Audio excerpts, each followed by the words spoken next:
రావణుడు కుబేరుని లంక నుండి బహిష్కరిస్తాడు. కుబేరుడు సొంత రాజ్యం నుండి పారిపోవాల్సి వస్తుంది. తన రాజ్యం ఇంకా ప్రజల విషయమై పరితపిస్తూ ఉంటాడు.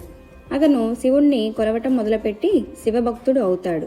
శివుడు తనకున్న కరుణ చేత వేరే రాజ్యాన్ని ఇంకా ప్రపంచంలోని సంపదనన్నిటినీ అతనికి ప్రసాదిస్తాడు. దాంతో కుబేరుడు ప్రపంచంలోనే అత్యంత ధనికుడై రాజవుతాడు. సంపద అంటే ఇక కుబేరుడే అన్న విధంగా ఉండేది. కుబేరుడు గొప్ప భక్తుడవుతాడు. ఓ భక్తుడు తాను గొప్ప భక్తుడని అనుకోవటం మొదలుపెట్టినప్పుడు తనకున్నదంతా కోల్పోతాడు. కుబేరుడు శివుడికి విస్తారమైన అర్పణలు చేస్తున్నాడు కాబట్టి అతను ఓ గొప్ప భక్తుడు అనుకోవడం మొదలు పెడతాడు. అయితే శివుడు ఎప్పుడూ కూడా ఒక విభూతి తప్ప మరేదీ తీసుకోడు. కానీ కుబేరుడు తాను చాలా పెద్ద పెద్ద సమర్పణలు చేస్తాడు కాబట్టి తాను గొప్ప భక్తుడు అనుకోవడం మొదలు పెడతాడు. ఒకరోజు కుబేరుడు శివుని దగ్గరికి వచ్చి, నీకు ఏం చేయమంటావో చెప్పు, నేను నీకు ఏదో ఒకటి చేయాలనుకుంటున్నాను అంటాడు.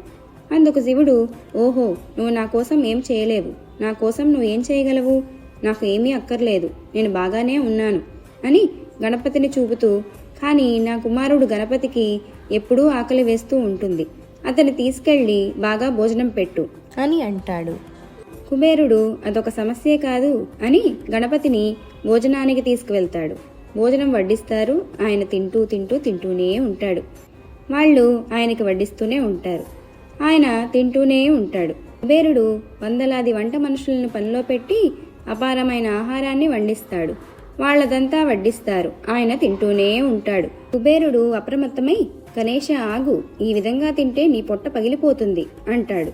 అందుకు గణపతి, నువ్వేమి బెంగపడకు, ఈ పామును చూసావా, నా పొట్ట చుట్టూ బెల్టులా ఉంది, నా పొట్టను గురించి నువ్వు బెంగపడాల్సిన అవసరం లేదు, నాకు ఆకలిగా ఉంది, భోజనం తెప్పించు, నువ్వే కదా నా ఆకలి గురించి చూసుకుంటానన్నావు అంటాడు. కుబేరుడు తను అనుకున్న సంపద అంతటినీ ఖర్చు పెడతాడు.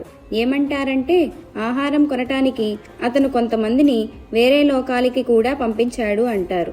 అలా తెప్పించి గణపతికి ఆహారం పెడతాడు. గణపతి దాన్ని అలా తినేసి, నాకింకా కడుపు నిండలేదు, మరింకా ఆహారం కావాలి అంటాడు. కుబేరుడు తన ఆలోచన ఎంత అల్పమైనదో తెలుసుకుని శివునికి నమస్కరిస్తాడు. నాకున్న సంపద నీ కాలి మట్టితో కూడా సమానం కాదని నాకు తెలుసు. నువ్వు నాకిచ్చిన దాని నుండి తిరిగి నీకు కొంచెం ఇస్తూ నేనేదో గొప్ప భక్తుడిని అనుకుని నేను పొరపాటు చేశాను అంటాడు. ఆ క్షణం నుండి అతని జీవితం వేరే దిశగా కదులుతుంది.